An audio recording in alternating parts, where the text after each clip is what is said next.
आपने कहा था गोविंद, ये युद्ध अनेक बलिदान लेगा।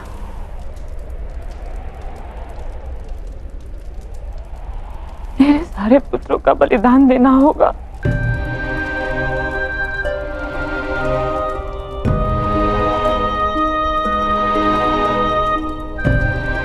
तुम्हें दुख है सखी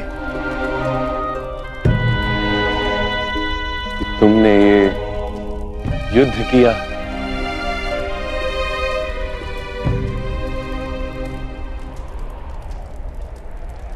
क्या उत्तर दूं गोविंद?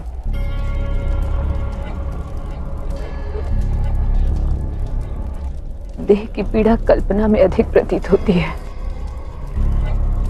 भोगने में कम। किंतु हृदय की पीड़ा कल्पना में कम प्रतीत होती है, किंतु जब वास्तव में सामने आती है,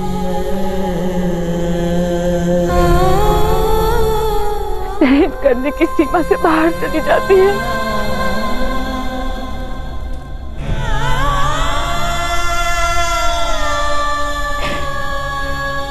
संसार में कहीं कोई सत्य दिखाई नहीं देता, जीवन ही जैसे साथ छोड़ देता है। जब आपने कहा था कि मेरे सारे पुत्रों का वध होगा, तब नहीं जाना था मेरी हर संतान की मृत्यु के साथ कैसे मेरा एक एक अंग कट जाएगा गोविंद।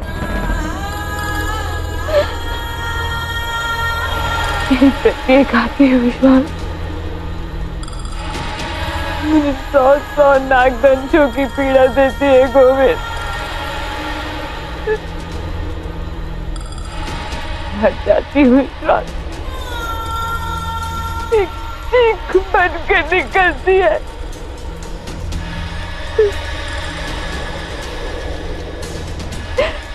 हाँ गोविंद, क्यों किया हमने ये युद्ध?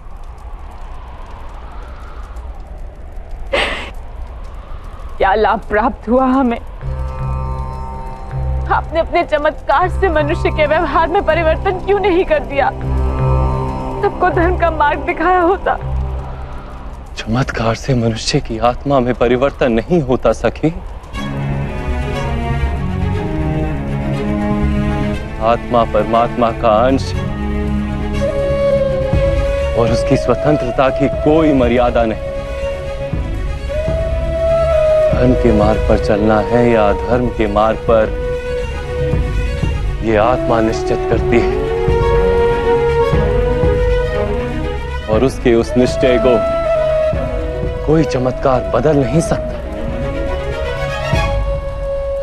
विचित्रता यही है सखी, मनुष्य स्वतंत्र है किंतु वो बुद्धिपूर्वक विचार नहीं करता, ना धर्म का विचार करता है और ना ही अधर्म का विचार करता है। वास्तव में वो केवल अपने से अधिक शक्तिमान का, सत्ता स्थान पर बैठे व्यक्ति का अनुकरण करता है, अंध अनुकरण करता है। पिता का अनुकरण पुत्र करता है, गुरु का अनुकरण शिष्य करता है और राजा का अनुकरण उसकी प्रजा करती है। यही कारण है जब राजाओं का अधर्म बढ़ता है तो उनकी प्रजा में भी अधर्म तीव्र गति से बढ़ता है। ये ऐसा ही समय था सखी जब सुख संपत्ति सुविधाओं की भयानक लालसाएं थी राजाओं के मन में। तपस्या और त्याग के स्थान पर भोग और वासनाओं का महत्व अधिक था। और जब प्रजा अपने ही राजा को अधर्म करता हुआ देखती तो स्वयं भी अधर्म के मार्ग पर निकल पड़ती।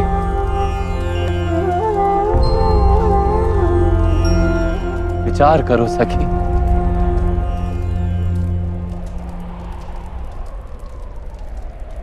मगध, चेव, कारुष, कुरु, गांधार, पांचाल, त्रिगर्ता, चेदी, शिवी, विदर्भ जैसे बड़े बड़े राज्यों में कौन सा राजा था जो धर्म का अनुकरण कर रहा था, जो अपनी प्रजा के लिए धर्म का प्रमाण बन सकता था?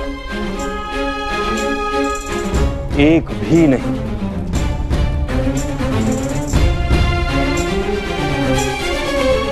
किंतु इतना विध्वंस क्यों गोविंद?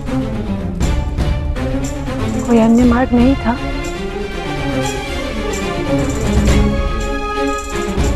नहीं सखी,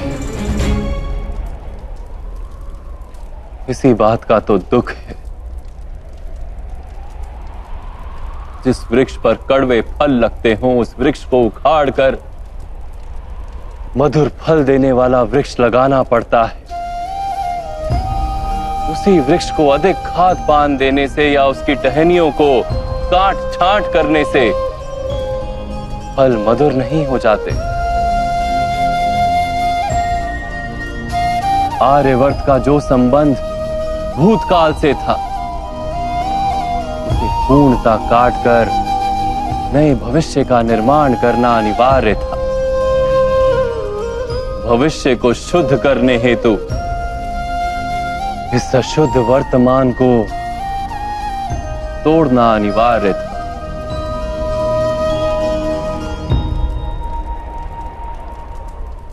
आज रक्त से नहाकर ये संसार शुद्ध हो गया है।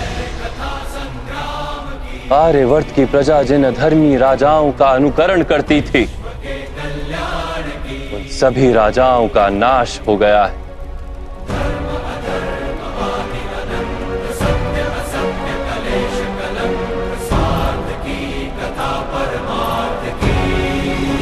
किंतु हमारा विध्वंस क्यों नहीं हुआ गोविंद?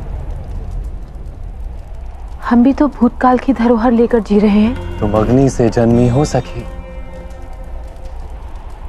और तुम्हारे पांचों पति मंत्र प्रसाद हैं। तुम में से कोई भी पुरातन रक्त की धरोहर लेकर नहीं जन्मा। ईश्वर ने तुम्हें दिव्य जन्म इसी कारण से दिया था कि तुम संसार की नई व्यवस्था निर्मित कर सको। भ्राता युधिष्ठिर संसार को न्याय और धर्म का लाभ अवश्य देंगे, और उनका उत्तराधिकारी जो उत्तरा के गर्भ में पल रहा है, समय ने उसे गर्भ में ही मारकर पुनः जीवन दान दिया है। अर्थात उसका शुद्धिकरण भी हो गया है। सखी, ये बलिदान केवल तुम्हारा या तुम्हारे परिवार का नहीं था, ये बलिदान तो समग्र आर्यवर्त का है। इसलिए अपने दुखों का विस्मरण करो और समग्र प्रजा के कल्याण का विचार करो। समग्र प्रजा के उद्धार का विचार करो और कुछ नहीं। भविष्य के सूर्य की पहली किरण को उगते हुए देखो।